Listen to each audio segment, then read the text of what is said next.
check. They can't hear me. Nope. I know. Yeah. But, I mean, it's the.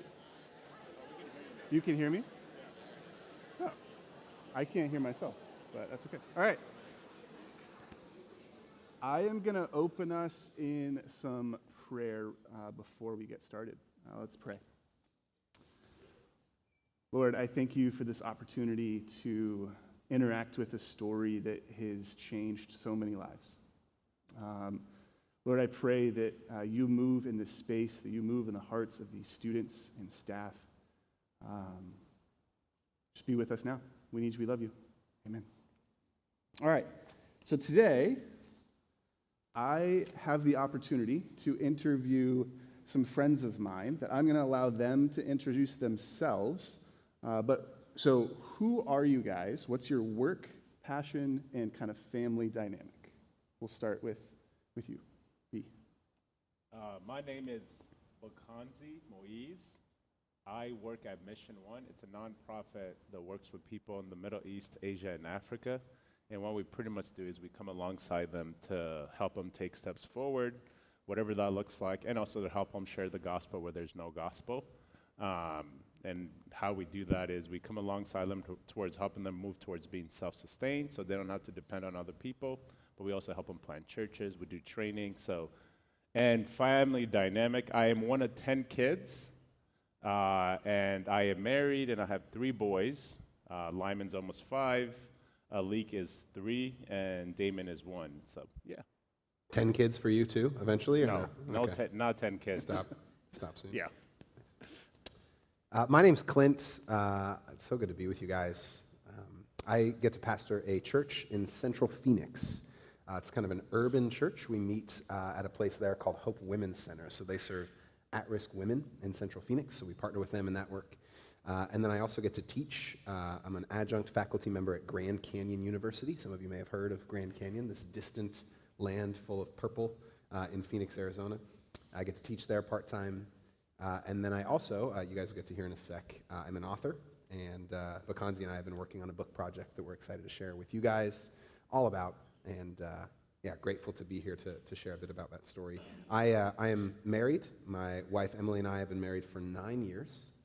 We have 1 little girl, Zoe is her name. If you're looking for a photo of like the cutest, chunkiest human you've ever seen, feel free to find me afterward, and I'll show you some cute photos of our little 9-month-old. She just hit 9 months. So yeah, that's our family at home. Any siblings? Yes, so I do have some siblings. You may notice, some of you may be doing like a little double take thing between Matt and myself. Matt is my taller but younger brother. I always have to remind people of both of those facts. So Matt and I grew up together in Phoenix. And yeah, it's a gift to get to be here, obviously to see him and Natalie. This is the first time I've been up to Linden since they moved here. So really glad to get to see their home and get to see their workplace and get to interact with some of you. Awesome. Well, so today I was really, really changed by Bakanzi's story. And so when my brother was able to, had the honor to write his story, there was no doubt in my mind that I wanted you guys to hear it. I wanted them to come up and share based on the theme of stories change us. One, I've learned how God has provided in such greater ways than I ever thought possible through Bakanzi's story. I truly want to bring awareness to stories like his family. And hearing Bakanzi and interacting with him ultimately allows us to see how God is moving in our world today. And so that's the main reason that I had them here today, the reason that I asked them here today.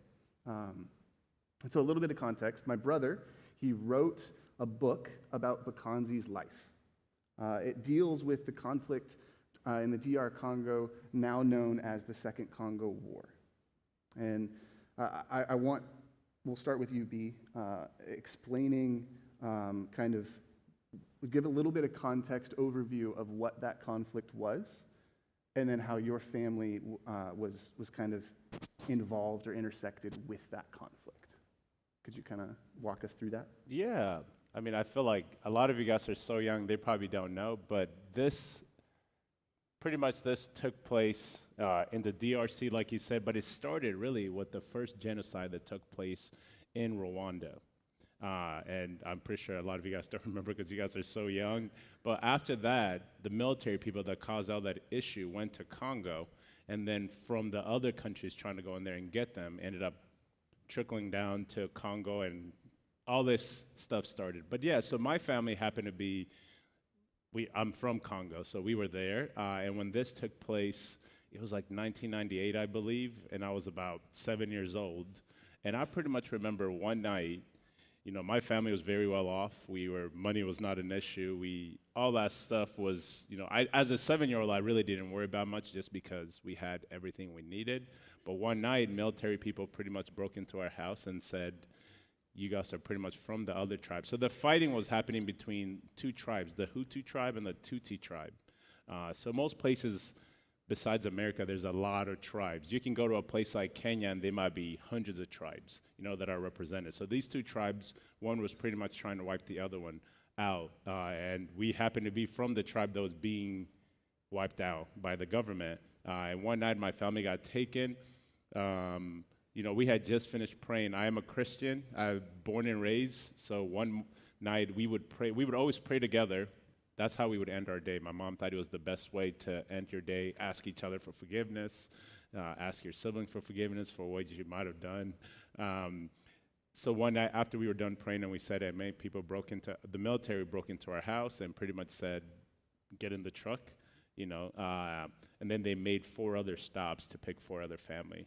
And then that just kind of began a whole new journey of, a lot of people don't understand about the war. Usually it's not like you get captured and then you live. So me even being here is a testament to God being real. Usually if you got captured, you're pretty much going to die. It's not a lot of people that survived who were captured. So what they would do in that time is they'll separate the kids and the women, and then they'll separate the teenager boys and the male. So usually they will kill the teenager boys and the male first just because they pose the biggest threat, and then they'll let the women and kids pretty much starve because they didn't want to waste their energy, they didn't want to waste their bullets and all that stuff. So we began on this journey where they took us to a concentration camp for 16 months where, one of the first acts they did when we got there was make us dig our holes where they were going to bury us because they didn't want to waste energy to do that. But amongst this story, as an adult, I look at it, one of the things I get to see how good God was in those times. One of the things that sticks out the most to me was on our way to the drive where they were taking us, we got in the middle of a field where they were supposed to kill us. Because essentially it was in the middle of nowhere, it was at nighttime. They wanted to kill us in the middle of nowhere so that they didn't have to move our bodies, so that it's not in anybody's way. So as we were getting out where they were going to kill us, to line up where they were going to kill us, one of my cousins, that's not my blood, but our parents are best friends, so we call each other cousin, even though technically we're not blood cousin. He's 4 years older than me. He got up and said, I just saw an angel. I just saw an angel, and he said, you guys are going to suffer like crazy, but most of you guys won't die. In the middle of them getting us out to kill us.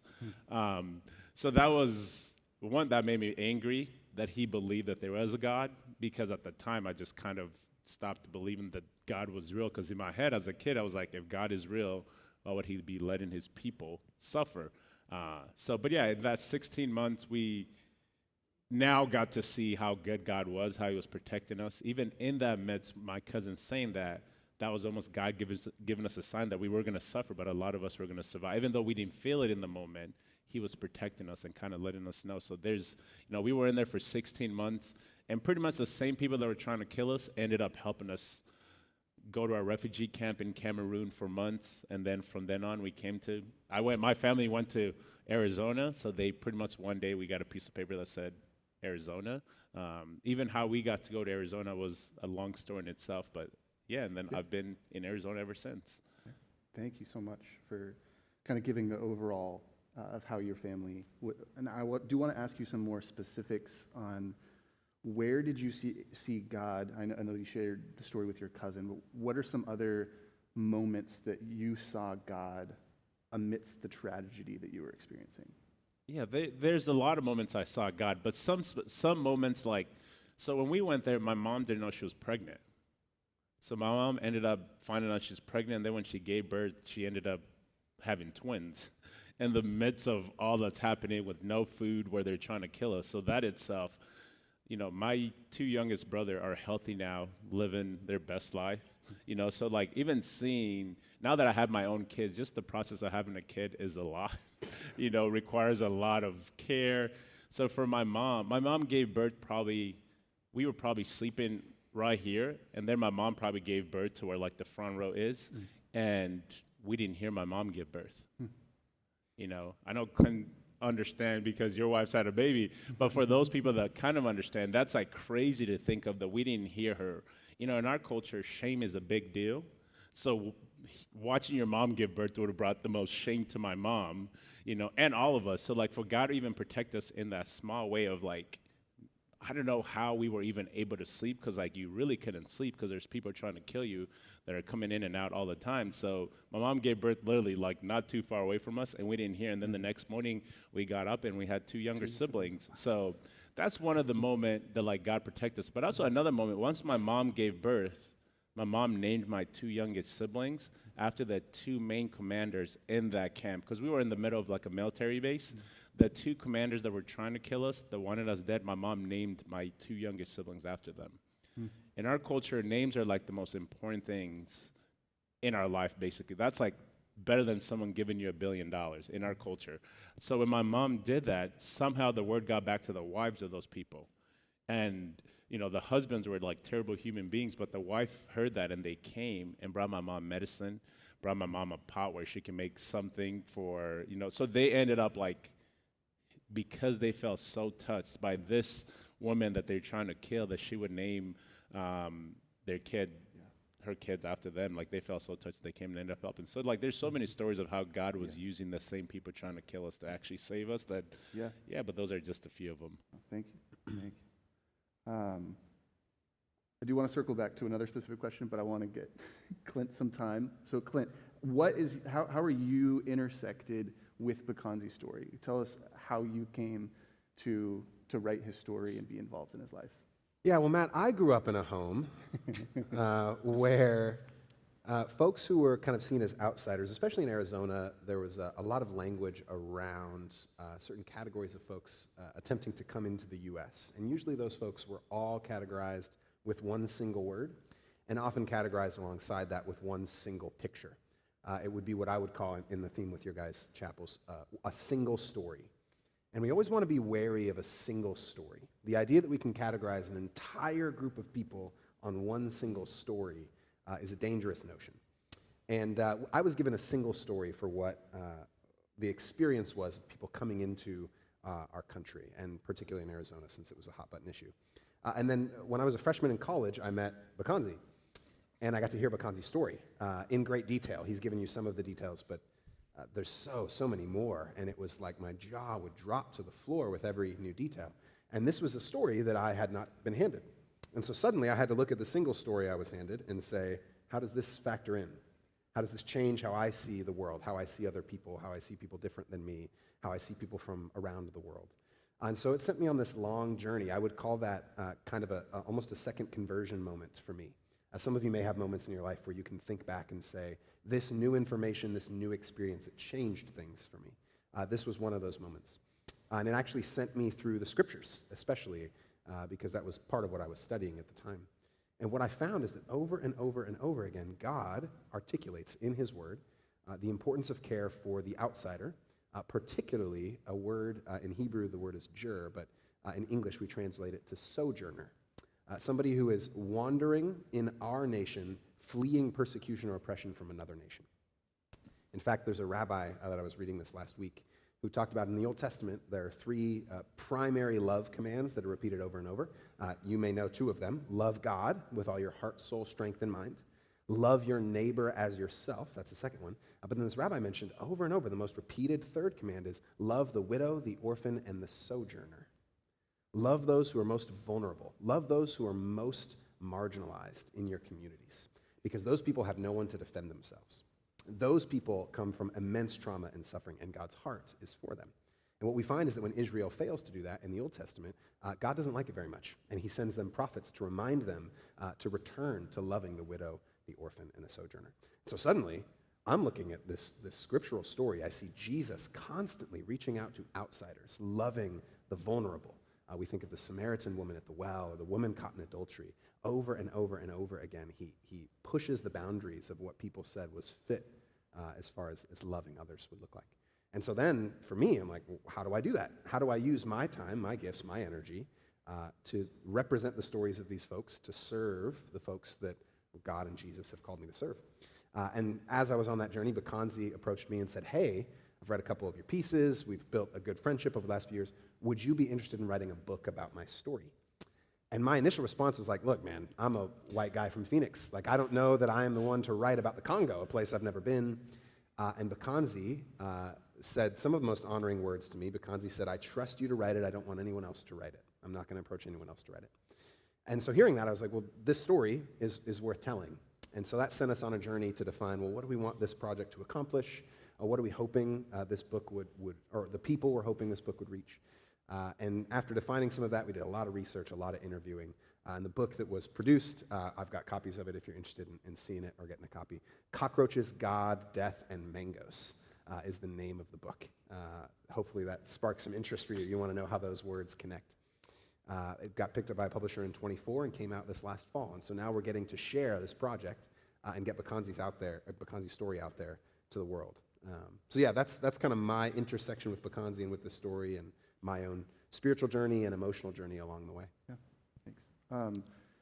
Just to spark some more curiosity, can you give just one context of one of those words of how that interacts in the story? Yes, yeah. So I don't know. You probably have never read a book that starts with the word cockroaches, which is intentionally shocking in some ways. One thing that is very true about conflicts like the one that Bakanzi's family endured, the Second Congo War, it was the bloodiest conflict since World War II in world history. And one of the reasons that violence could escalate to the degree that it did, that humans could do this to other humans, one of the reasons is what sociologists would call linguistic violence, that is, violence in language. People don't wake up one day and say, you know what, I should start hating my neighbor. You don't get an entire culture to start doing that one day. What happens is slowly over time, dehumanizing language is used to describe other categories of people. And one of the prominent ways that was expressed in Bakanzi's context was one tribe referring to the other tribe as cockroaches. Nobody likes cockroaches. We want to stomp cockroaches. We want to get rid of cockroaches. And that language, over time, allowed people to look at their neighbors, who looked very much like them, who often spoke the same language, who shared the same sort of diet and climate and everything else, shared these same spaces, but they were able to see them as less than human because of this language. And so cockroaches is a central theme all through the book. Those other themes will connect, or those other words will connect throughout the story if you end up reading it. So yeah, that's a little insight. Thanks. This one's for both of you, however you guys want to split this one up. But can you discuss, one of the big themes within the story is suffering and faith kind of intermixed in that conversation. Can you kind of tell us how that plays out in aspects of Bakanzi's story and his family? You or me? I mean, you can go first. All right, I'll go You already- Yeah, I think one of the central questions that every human is trying to reckon with, and if I sat down with many of you, you'd probably articulate something similar. What do I do with a world that's full of pain and suffering? How do I respond to a world that's full of pain and suffering? And if God is real, why is there this sort of pain and suffering in the world? Why is it that people endure the things that they endure? That's a central faith question that all of us are going to have to reckon with at some point. And I think for us, especially in the West, who live relatively comfortable lives, like you and I have no problem generally with the meals we get to eat, the coffees we get to drink. I got to go to Woods Coffee this morning. I'd never been. Many of you, I'm sure, drink Woods Coffee. It was great. I had an Avalanche. They're delicious. Side note, that's a very comfortable life that we get to live, right? And many of us, by and large, don't face a lot of the suffering that many people around the world face on a daily basis. And so I think one of the best ways to learn about God's presence in suffering is to sit with people who have been through it. And what I have found over and over again is that God is actually remarkably present in Jesus in the midst of suffering. That's actually very central to the Christian story in a way that no other religion has it central to their story. The Christian story is all about a God who did not stand far away in the midst of a suffering world, but entered the suffering world, became like us, became human, became vulnerable, became killable. And the central image of Christianity is a cross, which is a crazy thing. The cross was an ancient torture device.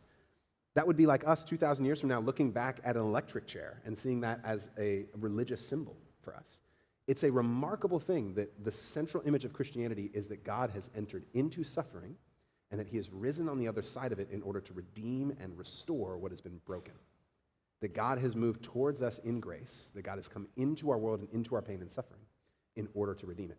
That's obviously central for me personally in my own suffering and pain, which I could fill you in on a different time. But it's also central to stories of so many people around the world like Bakanzi, who have had to navigate horrors of evil and genocide and the rest, and have found God strangely present, redeeming and restoring in remarkable ways that they never would have expected. And so that's one of the central themes for this book. That's why God and death are also side by side in the title, because we want people to reckon with, like, what do I do with suffering, and where is God in the midst of it? Those are questions that many of us in this room, I think, ask on a regular basis. Anything you wanted to add to that, Pete? Yeah, I just think for me, when I was younger, as a 7-year-old, I just thought Christian people don't suffer. I think my mom just kind of had it and got to the part where she would explain to us, like, there's so many people in the Bible that suffer.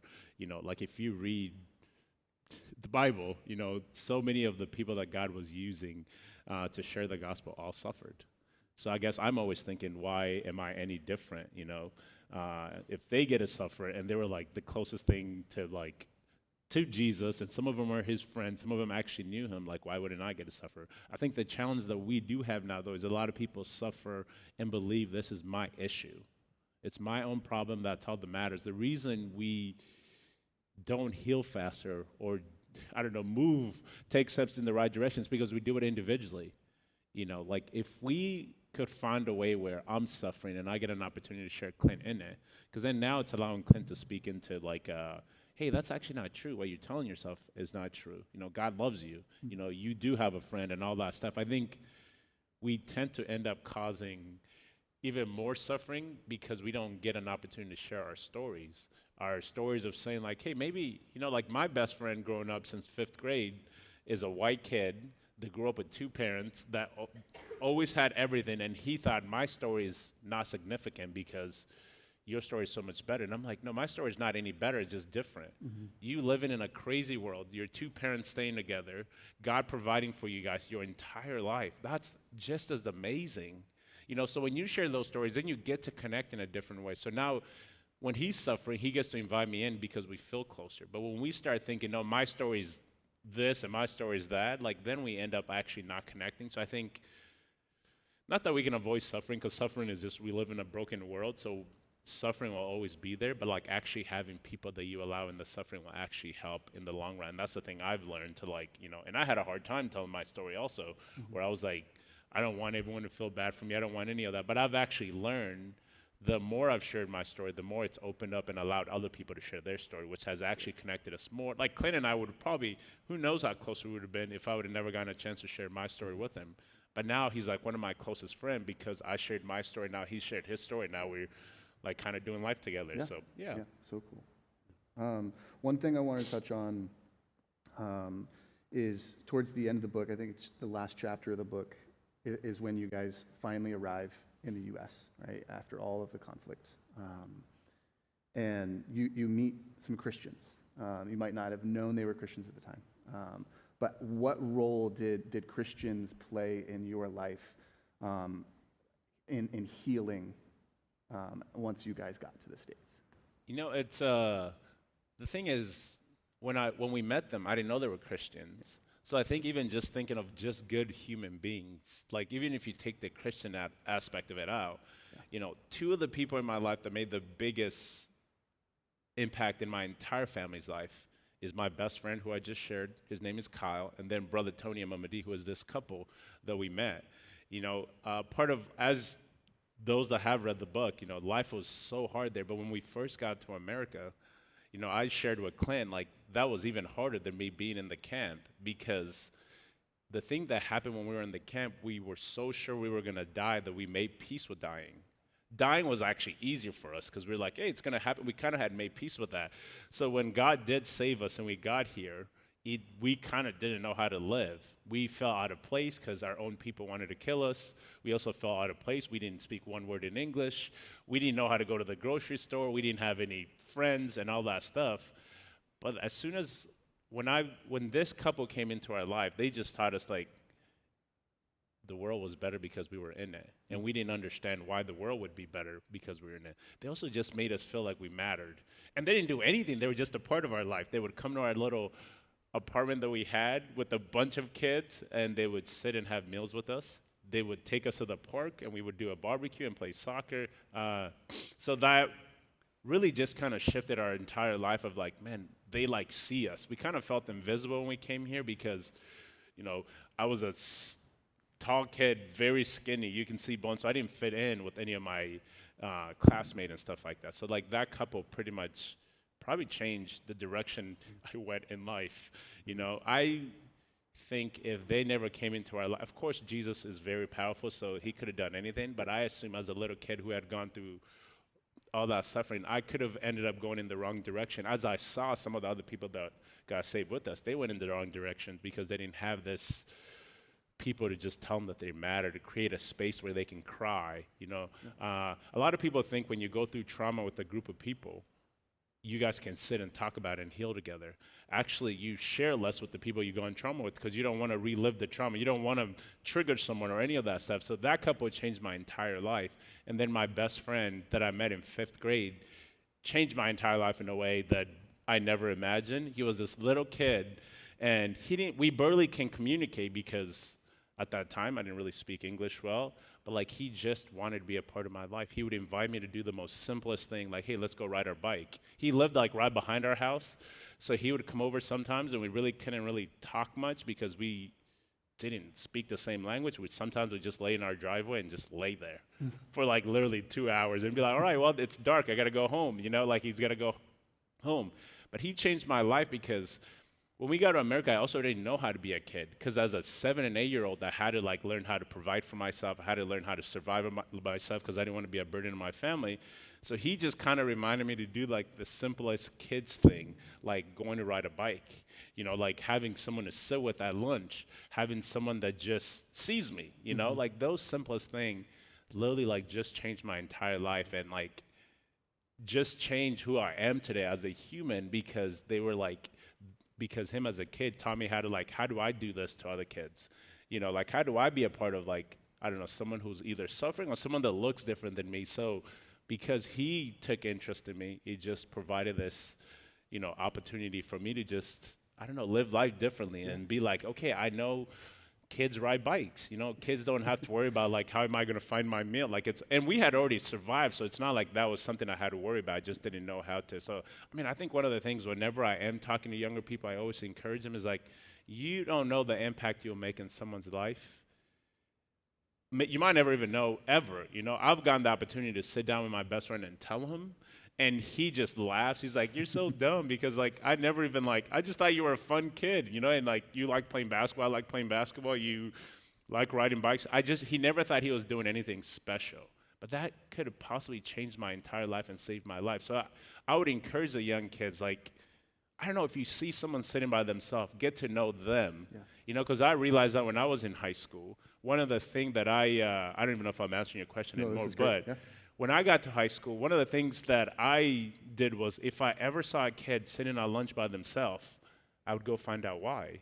Or if someone walked past me that was different, you know, and I grew up playing basketball, sometimes I'd be sitting with my friends and someone would walk by. I remember specifically this girl walked past us. She was holding an umbrella and she was wearing all black. So my friends started making fun of her. And I'm like, first of all, like, why would you make fun of her without actually getting to know, you know, why she looks the way she looks? And they just thought she's weird. That's literally all they can come up with. So I said, all right, I'm just going to go sit with her at lunch and see.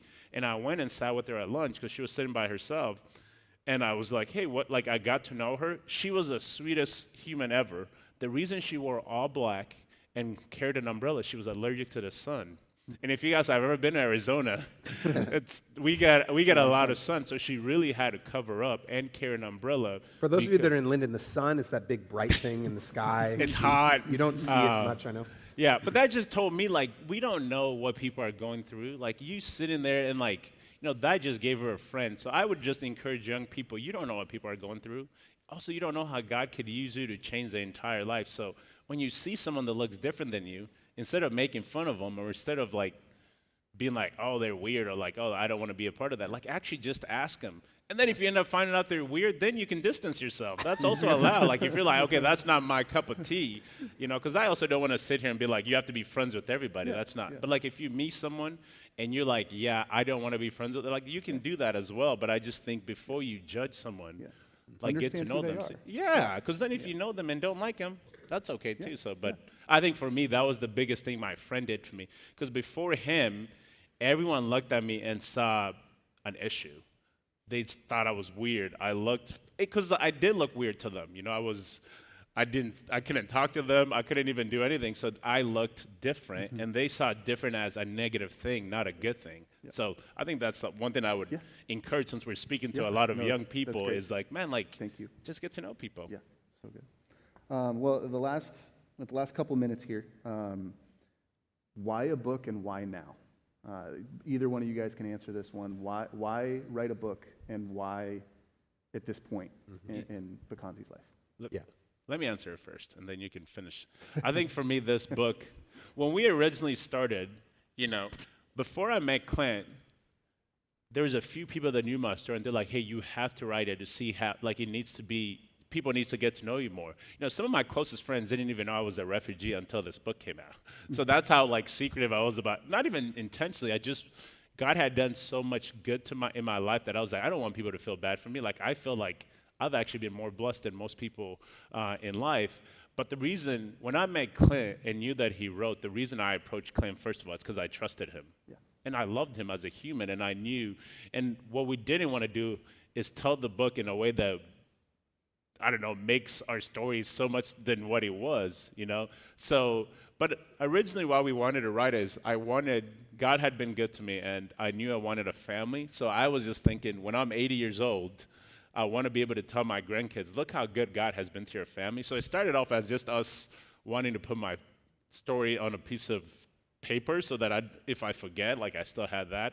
And then, of course, as Clint and I went, there was so much happening in the world, and we wanted people to just view at least one story that views refugee people in a positive way. Like, hey, they've gone through this challenge, but look how God has been good to them. So that's essentially why I think if Clint would have said no to writing my story, I was never interested in writing my life story. The only reason that even became a thing was because after I met Clint, and I was like, if he doesn't write it, then it's never happening.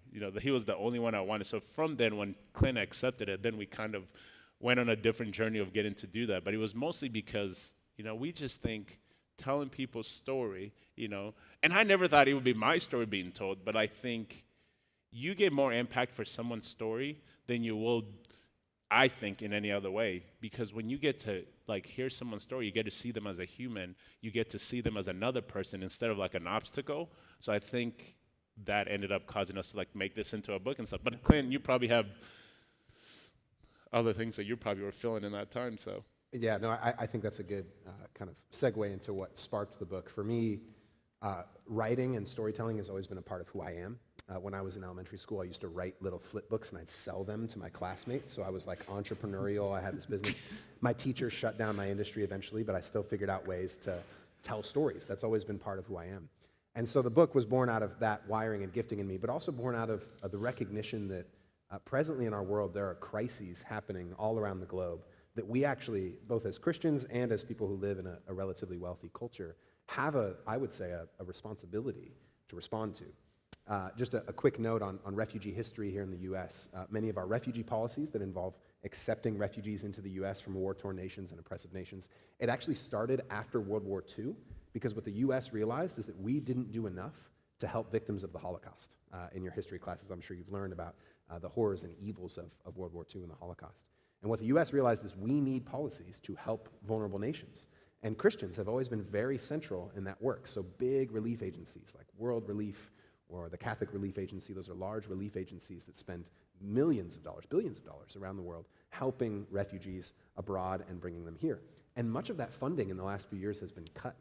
And so there's actually a global refugee crisis all around the world, multiple continents, where people who are in the middle of war-torn conflicts have no one there to help them there, humanitarian-wise, but also have no pathway to safety. And so families like Bakanzi's are stuck all around the world. And so the book, another goal of it, is to, instead of making that like a story about numbers or data, we realize that stories are really what change us and shape us, as this series in your chapel has been talking about. And so we wanted to just say, here's the story of one refugee. What does that do in your heart? And how does that cause you to maybe say, you know what can I do with my time, with my talents, with my treasure, in order to help folks like Bakanzi? Thank you guys so much. I want to pray for us, but feel free. They're going to be here all day. If you see them and you want to ask them questions, they're here, and they would love to engage with you guys. But let's pray. Lord, I thank you so much for this opportunity to interact with Bakanzi's story. And Lord, I pray that we can be people of refuge, that we can be those that see the outsider, those that are finding a place for those that might not have a place. Lord, I pray that you move in these students and that they can go around the world with different eyes, that they can see through the lens that you see the world. We love you. Amen. Go in his grace and his peace, y'all. Amen.